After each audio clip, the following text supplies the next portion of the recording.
ओम शांति। 26 मार्च की बाबा की अव्यक्त मुरली, रिवाइज कोर्स की तारीख 1 फरवरी 94। त्रिकालदर्शी स्थिति के आसन द्वारा सदा विजयी बनो और दूसरों को शक्ति का सहयोग दो। आज त्रिकालदर्शी बाप दादा अपने सर्व मास्टर त्रिकालदर्शी बच्चों को देख रहे हैं। त्रिकालदर्शी बनने का साधन बाप दादा ने हर बच्चे को दिव्य बुद्धि का वरदान व ब्राह्मण जन्म की विशेष सौगात दी है, क्योंकि दिव्य बुद्धि द्वारा ही बाप को, अपने आप को और तीनों कालों को स्पष्ट जान सकते हो। त्रिकालदर्शी बनने का साधन दिव्य बुद्धि का वरदान। इसी दिव्य बुद्धि द्वारा अपने को, बाप को और तीनों कालों को जान सकते हो।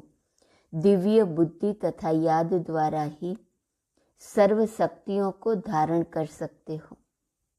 इसलिए पहला वरदान दिव्य बुद्धि है। ये वरदान बाप दादा ने सर्व बच्चों को दिया है, लेकिन इस वरदान को प्रत्यक्ष जीवन में नंबरवार कार्य में लगाते हो। दिव्य बुद्धि त्रिकालदर्शी स्थिति का अनुभव कराती है। चारों ही सब्जेक्ट धारण करने का आधार दिव्य बुद्धि है। चारों ही सब्जेक्ट को सभी बच्चे अच्छी तरह से जानते हैं, वर्णन भी करते हैं, लेकिन जानना, वर्णन करना यह सभी को आता है, चाहे नए हैं चाहे पुराने हैं। इसमें सभी होशियार हैं, लेकिन धारण करना इसमें नंबर बन जाते हैं। दिव्य बुद्धि की विशेषताएं। दिव्य बुद्धि वाली आत्माएं कोई भी संकल्प को कर्म व वाणी में लाने के समय हर बोल और हर कर्म को तीनों काल से जानकर फिर प्रैक्टिकल में आती हैं। साधारण बुद्धि वाली आत्माएं बहुत करके वर्तमान को स्पष्ट जानती हैं, लेकिन भविष्य और भूतकाल को स्पष्ट नहीं जानती। दिव्य बुद्धि वाली आत्मा को पास्ट और फ्यूचर भी इतना ही स्पष्ट होता है जैसे प्रेजेंट स्पष्ट है। तीनों ही काल साथ साथ स्पष्ट अनुभव होता है। वैसे सभी कहते भी हैं कि जो सोचो, जो करो, जो बोलो, आगे पीछे को सोच समझ करके करो। कर्म के परिणाम को सामने रखो। परिणाम हुआ भविष्य। तो नंबर 1 है त्रिकालदर्शी बुद्धि। त्रिकालदर्शी बुद्धि कभी असफलता का अनुभव नहीं करेंगे, लेकिन बच्चों में 3 प्रकार की बुद्धि वाले हैं। पहला नंबर सुनाया, सदा त्रिकालदर्शी बुद्धि। दूसरा नंबर कभी त्रिकालदर्शी और कभी एक कालदर्शी। तीसरा नंबर अलबेली बुद्धि, जो सदा वर्तमान को देखते, सदा यही सोचते कि जो अभी हो रहा है या मिल रहा है व चल रहा है, इसमें ठीक रहे। भविष्य क्या होगा इसको क्या सोचे। लेकिन अलबेली बुद्धि आदि मध्य अंत को न सोचने के कारण सदा सफलता प्राप्त करने में धोखा खा लेती हैं। तो बनना है त्रिकालदर्शी बुद्धि।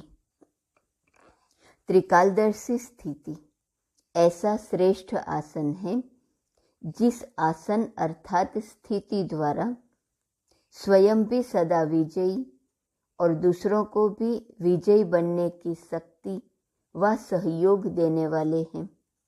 दिव्य बुद्धि विशाल बुद्धि है। दिव्य बुद्धि बेहद की बुद्धि है। दिव्य बुद्धि का जो बाबा ने वरदान दिया है, ये बुद्धि कैसी है? विशाल बुद्धि है, बेहद की बुद्धि है। तो चेक करो स्वयं की बुद्धि किस नंबर की बनाई है। बाप दादा ने बच्चों की रिजल्ट में देखा कि ज्ञान, गुण, शक्तियों का खजाना जमा सभी बच्चों के पास है, लेकिन जमा होते भी नंबरवार क्यों? ऐसा कोई भी नहीं दिखाई दिया जिसके पास खजाने जमा नहीं हो। सभी के पास जमा है ना, फिर नंबरवार क्यों? अगर किसी से भी पूछेंगे स्वयं का ज्ञान है, बाप का ज्ञान है, चक्र का ज्ञान है, कर्मों की गति का ज्ञान है, सभी के पास सर्व शक्तियां हैं कि कोई है कोई नहीं है? ज्ञान में सभी ने हाँ किया और शक्तियों में हाँ क्यों नहीं किया?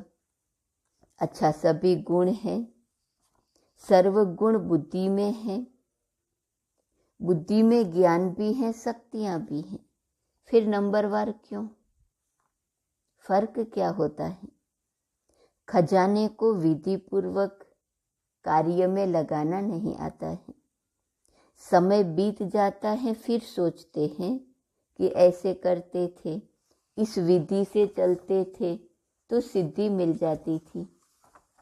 तो समय को जानना और समय प्रमाण शक्ति व गुण व ज्ञान को कार्य में लगाना, इसके लिए दिव्य बुद्धि की आवश्यकता है। वैसे ज्ञान की पॉइंट्स बहुत सोचते रहते हैं, सुनाते भी रहते हैं, कॉपियां भी भरी हुई रहती हैं। सबके पास कितनी डायरियां इकट्ठी हुई होंगी, काफ़ी स्टॉक हो गया है ना। तो जैसे बाप के लिए गाया हुआ है कि मैं जो हूँ जैसा हूँ, वैसे मुझे जानने वाले कोटों में कोई है। जानते तो सभी हैं, लेकिन अंडरलाइन है जो हूँ जैसा हूँ, उसमें अंतर पड़ जाता है। इस रीति जैसा समय और जो ज्ञान की पॉइंट या गुण या शक्ति आवश्यक है, वैसा कार्य में लगाना, इसमें अंतर पड़ जाता है और इसी अंतर के कारण नंबर बन जाते हैं। तो कारण समझा? एक तो समय प्रमाण विधि का अंतर पड़ जाता है, दूसरा कोई भी कर्म व संकल्प त्रिकालदर्शी बनकर नहीं करते, इसलिए नंबर बन जाते हैं। कोई भी संकल्प बुद्धि में आता है तो संकल्प है बीज, वाचा और कर्मणा बीज का विस्तार है। अगर संकल्प अर्थात बीज को त्रिकालदर्शी स्थिति में स्थित होकर चेक करो, शक्तिशाली बनाओ, तो वाणी और कर्म में स्वतः ही सहज सफलता है ही है। संकल्प को चेक नहीं करते, अर्थात बीज शक्तिशाली नहीं होता, तो वाणी और कर्म में भी सिद्धि की शक्ति नहीं रहती। लक्ष्य सभी का सिद्धि स्वरूप बनने का है ना, तो सदा सिद्धि स्वरूप बनने की विधि जो सुनाई, उसको चेक करो। बीच बीच में बुद्धि अलबेली बन जाती है, इसलिए कभी सिद्धि अनुभव करते और कभी मेहनत अनुभव करते। बाप दादा का सभी बच्चों से प्यार की निशानी है, सब बच्चे सदा सहज सिद्धि स्वरूप बन जाए। आपके जड़ चित्रों द्वारा भक्त आत्माएं सिद्धि प्राप्त करती रहती हैं, तो चैतन्य में सिद्धि स्वरूप बने हो, तब तो जड़ चित्रों द्वारा भी और आत्माएं सिद्धि प्राप्त करती रहती हैं। जो त्रिकालदर्शी स्थिति में स्थित रहते हैं, तो त्रिकालदर्शी स्थिति समर्थ स्थिति है। इस समर्थ स्थिति वाले व्यर्थ को ऐसा सहज समाप्त कर देते हैं, जो स्वप्न मात्र भी व्यर्थ समाप्त हो जाता है। अगर त्रिकालदर्शी बुद्धि द्वारा कर्म नहीं करते हैं, तो व्यर्थ का बोझ बार बार ऊंचे नंबर में अधिकारी बनने नहीं देता। तो दिव्य बुद्धि का वरदान सदा हर समय कार्य में लगाओ। बाप दादा ने पहले भी इशारा दिया है कि ज्ञानी योगी आत्माएं बने हो। अब ज्ञान और योग के शक्ति को प्रयोग में लाने वाले प्रयोगशाली आत्माएं बनो। जैसे साइंस की शक्ति का प्रयोग दिखाई देता है ना, लेकिन साइंस की शक्ति के प्रयोग का भी मूल आधार क्या है? आज जो भी साइंस ने प्रयोग कर साधन दिए हैं, उन सब साधनों का आधार क्या है? साइंस के प्रयोग का आधार क्या है? मेजॉरिटी देखेंगे लाइट है। लाइट द्वारा ही प्रयोग होता है। अगर कंप्यूटर भी चलता है तो किसके आधार से? कंप्यूटर माइट है लेकिन आधार लाइट है ना। तो आपके साइलेंस की शक्ति का भी आधार क्या है? लाइट। जब वह प्रकृति की लाइट द्वारा एक लाइट अनेक प्रकार के प्रयोग प्रैक्टिकल में करके दिखाती है, तो आपकी अविनाशी परमात्मा लाइट, आत्मिक लाइट और साथ साथ प्रैक्टिकल स्थिति लाइट, आत्मा भी लाइट, परमात्मा भी लाइट और प्रैक्टिकल स्थिति भी लाइट, तो उससे क्या प्रयोग नहीं हो सकता? आपके पास स्थिति भी लाइट है, मूल स्वरूप भी लाइट है। जब भी कोई प्रयोग करना चाहते हो तो पहले अपने मूल आधार को चेक करो। जैसे कोई भी साइंस के साधन को यूज करेंगे तो पहले चेक करेंगे ना कि लाइट है या नहीं है। ऐसे जब योग का, शक्तियों का, गुणों का प्रयोग करते हो तो पहले ये चेक करो कि मूल आधार आत्मिक स्थिति, परमात्मा शक्ति व लाइट स्थिति है। अगर स्थिति और स्वरूप डबल लाइट है तो प्रयोग की सफलता बहुत सहज कर सकते हो। और सबसे पहले इस अभ्यास को शक्तिशाली बनाने के लिए पहले अपने पर प्रयोग करके देखो। हर मास व 15 दिन के लिए कोई न कोई विशेष गुण व कोई न कोई विशेष शक्ति का स्वप्रति प्रयोग करके देखो। क्योंकि संगठन में व संबंध संपर्क में पेपर तो आते ही हैं, तो पहले अपने ऊपर प्रयोग में चेक करो। कोई भी पेपर आया, लेकिन जो शक्ति व जो गुण का प्रयोग करने का लक्ष्य रखा, उसमें कहाँ तक सफलता मिली और कितने समय में सफलता मिली। जैसे साइंस का प्रयोग दिन प्रतिदिन थोड़े समय में प्रत्यक्ष रूप का अनुभव कराने में आगे बढ़ रहा है, तो समय भी कम करते जाते हैं। थोड़े समय में सफलता ज़्यादा, यह साइंस वालों का भी लक्ष्य है।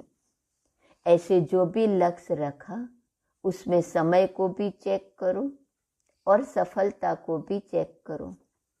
जब स्व के प्रति प्रयोग में सफल हो जाएंगे तो दूसरी आत्माओं के प्रति प्रयोग करना सहज हो जाएगा। और जब स्व के प्रति सफलता अनुभव करेंगे तो आपके दिल में औरों के प्रति प्रयोग करने का उमंग, उत्साह स्वतः ही बढ़ता जाएगा। अन्य आत्माओं के संबंध संपर्क में स्व के प्रयोग द्वारा उन आत्माओं को भी आपके प्रयोग का प्रभाव स्वतः ही पड़ता रहेगा। जैसे एक दृष्टांत सामने रखो कि मुझे सहन शक्ति का प्रयोग करना है, तो जब स्वयं में सहन शक्ति का प्रयोग करेंगे तो जो दूसरी आत्माएं आपकी सहन शक्ति को हिलाने के निमित्त हैं, वो भी बच जाएंगी ना, उनका भी तो किनारा हो जाएगा। और जैसे छोटे छोटे संगठन में रहते हो, सेंटर्स हैं, तो सेंटर पर छोटे संगठन है ना, तो पहले स्व के प्रति ट्रायल करो, फिर अपने छोटे संगठन में ट्रायल करो। संगठन रूप में कोई भी गुण व शक्ति के प्रयोग का प्रोग्राम बनाओ। उससे क्या होगा? संगठन की शक्ति से उसी गुण व शक्ति का वायुमंडल बन जाएगा, वाइब्रेशन फैलेगा और वायुमंडल का वाइब्रेशन का प्रभाव अनेक आत्माओं के ऊपर पड़ता ही है। तो ऐसे प्रयोगशाली आत्माएं बनो। पहले स्वयं में संतुष्टता का अनुभव करो, फिर औरों में सहज हो जाएगा, क्योंकि विधि आ जाएंगी। जैसे साइंस के कोई भी साधन को पहले सैंपल के रूप में प्रयोग करते हैं, फिर विशाल रूप में प्रयोग करते हैं, ऐसे आप पहले स्वयं को सैंपल के रीति से यूज करो। जितना यह प्रयोग करने की रुचि बढ़ती जाएगी, बुद्धि मन इसमें बिजी रहेगा, तो छोटी छोटी बातों में जो समय लगाते हो, शक्तियाँ लगाते हो, उनकी बचत हो जाएंगी।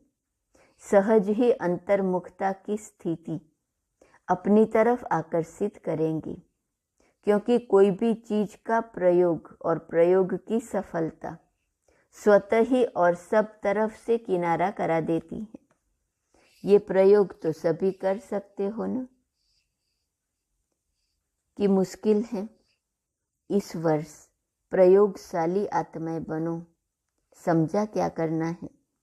और हर एक स्वयं के प्रति प्रयोग में लग जाएंगे तो प्रयोगशाली आत्माओं का संगठन कितना पावरफुल बन जाएगा। वह संगठन की किरणें अर्थात वाइब्रेशन बहुत कार्य करके दिखाएंगी। इसमें सिर्फ दृढ़ता चाहिए, मुझे करना ही है। दूसरों के अलबेलेपन का प्रभाव नहीं पड़ना चाहिए, आपकी दृढ़ता का प्रभाव औरों पर पड़ना चाहिए, क्योंकि दृढ़ता की शक्ति श्रेष्ठ है या अलबेलेपन की शक्ति श्रेष्ठ है? बाप दादा का वरदान है, जहाँ दृढ़ता है वहाँ सफलता है ही। तो क्या बनेंगे? प्रयोगशाली, त्रिकालदर्शी आसनधारी। और तीसरा क्या करेंगे? जैसा समय वैसी विधि से सिद्धि स्वरूप। तो वर्ष का ये होमवर्क है। एक, त्रिकालदर्शी स्थिति में स्थित होना है, दूसरा प्रयोगशाली बनना है, और तीसरा जैसा समय वैसी विधि से सिद्धि स्वरूप। ये होमवर्क स्वतः ही बाप के समीप लाएगा। जैसे ब्रह्मा बाप को देखा, कोई भी कर्म करने के पहले आदि मध्य अंत को सोच समझकर कर्म किया और कराया। अलबेलापन नहीं कि जैसा हुआ ठीक है, चलो चलाना ही है, नहीं। तो फॉलो ब्रह्मा बाप। फॉलो करना तो सहज है ना, कॉपी करना है ना, कॉपी करने का तो अक्ल है ना। अच्छा, ये ग्रुप चांस लेने वाला ग्रुप है, एक्स्ट्रा लॉटरी मिली है। तो अचानक लॉटरी मिलती है, उनकी खुशी ज़्यादा ही होती है। तो ये लकी ग्रुप हुआ ना, चांस लेने वाला लकी ग्रुप। दूसरे सोचते रहेंगे कब जाएंगे और आप पहुंच गए। अब डबल विदेशियों का टर्न शुरू होने वाला है। भारतवासियों ने अपनी लॉटरी ले ली। चारों ओर के डबल विदेशी बच्चों ने जो रिट्रीट का प्रोग्राम बनाया है, उसमें मेहनत अच्छी की। विशेष निमित्त आत्माओं को समीप लाने की विधि अच्छी है, और जितना हिम्मत रख आगे बढ़ते रहे हैं, उतनी सफलता हर वर्ष श्रेष्ठ से श्रेष्ठ मिलती रही है। ऐसे अनुभव होता है ना। कोई समय था जो निमित्त विशेष आत्माओं से संपर्क करना भी मुश्किल लगता था, और अभी क्या लगता है? जितना सोचते हो उससे और ही ज़्यादा आते हैं ना। तो ये हिम्मत का प्रत्यक्ष फल है। भारत में भी संपर्क बढ़ता जाता है। पहले आप निमंत्रण देने की मेहनत करते थे और अभी स्वयं आने की ऑफर करते हैं। फर्क पड़ गया है ना। वो कहते हैं हम चले और आप कहते हो नंबर नहीं है। ये है हिम्मते बच्चे, मददे बाप का प्रत्यक्ष स्वरूप। अच्छा, चारों ओर के मास्टर त्रिकालदर्शी आत्माओं को सदा समय के महत्व को जानने और समय प्रमाण खजाने को कार्य में लगाने वाले दिव्य बुद्धिवान आत्माओं को सदा अंतर्मुखता की प्रयोगशाला में प्रयोग करने वाले प्रयोगशाली आत्माओं को सदा हिम्मत द्वारा बाप के मदद का प्रत्यक्ष अनुभव करने वाली आत्माओं को बाप दादा का याद, प्यार और नमस्ते। दादियों से मुलाकात। आप निमित्त आत्माएं किस प्रयोगशाला में रहते हो? सारा दिन कौन सी प्रयोगशाला चलती है? नई नई इन्वेंशन करते रहते हो ना, नए नए अनुभव करते जाते हो और नई नई विधि भी टचिंग होती रहती है, क्योंकि जो निमित्त हैं उनको विशेष नई नई बातें टच होने का विशेष वरदान है। थोड़ा समय भी बीतेगा तो विचार चलते हैं ना, टचिंग आती है ना कि अभी ये हो, अभी ये हो, अभी ये होना चाहिए। तो निमित्त आत्माओं को विशेष उमंग उत्साह बढ़ाने के व परिवर्तन शक्ति को बढ़ाने के प्लान की जरूरत है। इसके बिना रह नहीं सकते हैं। बुद्धि चलती है ना, देख देख आश्चर्यवत नहीं होते, लेकिन उमंग उत्साह में आगे बढ़ाने के लिए प्लानिंग बुद्धि बनते हैं। माया संगठन को हिलाने के नए नए प्लान बनाती है। नई नई बातें सुनती हो ना, और आप लोग सभी को हिम्मत उमंग में लाने के प्लान बनाते हो। कभी आश्चर्य लगता है? नहीं लगता है ना। माया भी पुरानी विधि से थोड़े ही अपना बनाएंगी, वो भी तो नवीनता लाएंगी ना। अच्छा, मीठे मीठे सिकिलते बच्चों प्रति माता पिता बाप दादा का याद, प्यार और गुड मॉर्निंग। रूहानी बाप की रूहानी बच्चों को नमस्ते। रूहानी बच्चों की रूहानी बाप को नमस्ते, नमस्ते, नमस्ते। तो आज की मुरली में पहली पॉइंट त्रिकालदर्शी, उसके लिए बाबा ने दिव्य बुद्धि का वरदान दिया है। और क्या क्या बातें त्रिकालदर्शी विशाल बुद्धि स्थिति से होती हैं, ये पॉइंट। दूसरी पॉइंट प्रयोगशाली, कैसे योग का प्रयोग करके आगे बढ़ना है। और तीसरा विधि से सिद्धि स्वरूप बनना है। तो ये 3 होमवर्क बाबा ने दिए हैं जिस पर अटेंशन देना है। आज का वरदान, शुद्ध मन और दिव्य बुद्धि के विमान द्वारा सेकंड में स्वीट होम की यात्रा करने वाले मास्टर सर्वशक्तिवान भव। साइंस वाले फास्ट गति के यंत्र निकालने का प्रयत्न करते हैं। उसके लिए कितना खर्चा करते हैं, कितना समय और एनर्जी लगाते हैं, लेकिन आपके पास इतनी तीव्र गति का यंत्र है जो बिना खर्च के सोचा और पहुंचा। आपको शुभ संकल्प का यंत्र मिला है, दिव्य बुद्धि मिली है। इस शुद्ध मन और दिव्य बुद्धि के विमान द्वारा जब चाहे तब चले जाओ और जब चाहे तब लौट आओ। मास्टर सर्वशक्तिवान को कोई रोक नहीं सकता। स्लोगन, दिल सदा सच्ची हो तो दिलाराम बाप की आशीर्वाद मिलती रहेंगी। कल कहा, दिल साफ हो तो मुराद हासिल होती रहेंगी। आज का स्वमान है, मैं मेहनत से मुक्त हूँ। अव्यक्त इशारे की पॉइंट है 26 मार्च। रोज रात को अपने इन खजानों के बचत का पोतामेल चेक करो। कितने संकल्प, कितना समय बेस्ट के खाते में जमा किया, गुण और शक्तियों से कितना श्रेष्ठ कार्य किया। तो संकल्प, समय, गुण, शक्ति, इसका पोतामेल रोज रात्रि को चेक करो, फिर टोटल करो कितना बचत का खाता हुआ। यही बचत स्वयं को भी सहयोग देती रहेंगी और औरों को भी देंगी। जब बचत के ऊपर अटेंशन देंगे तो मेहनत नहीं करनी पड़ेगी।